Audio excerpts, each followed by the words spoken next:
Recording studio Bihar Sharif.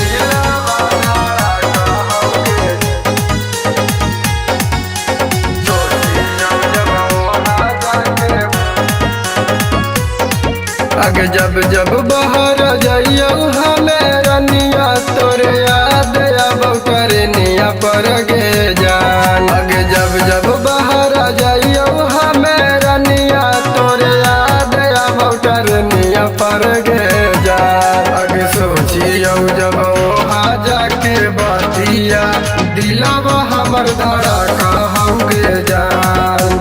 सोचियो जब वहाँ जाके बातिया दिलवा हमर कुहाँ कहूँगे जान।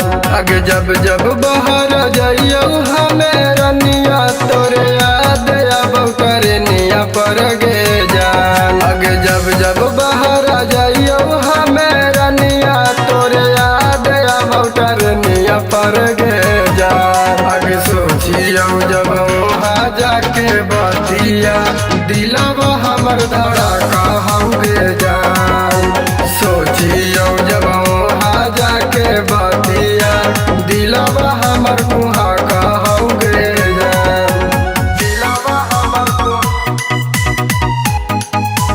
सोचियो जब वहाँ जाके दिलवा हमर कुहाँ कहूँगे। अगे घर परिवार से बदनाम हमें हो गलियोगे तोरे चक्कर में जानू की नहीं सुनलियोगे।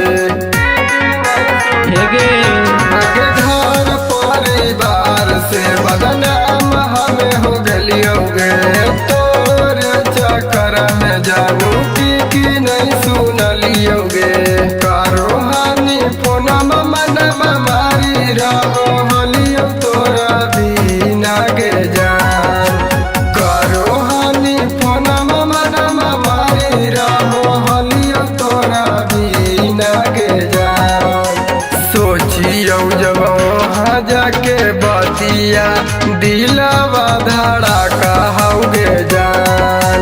सोचियो जब वहाँ जाके बातिया दिलवा धड़ा कहूँगे जान।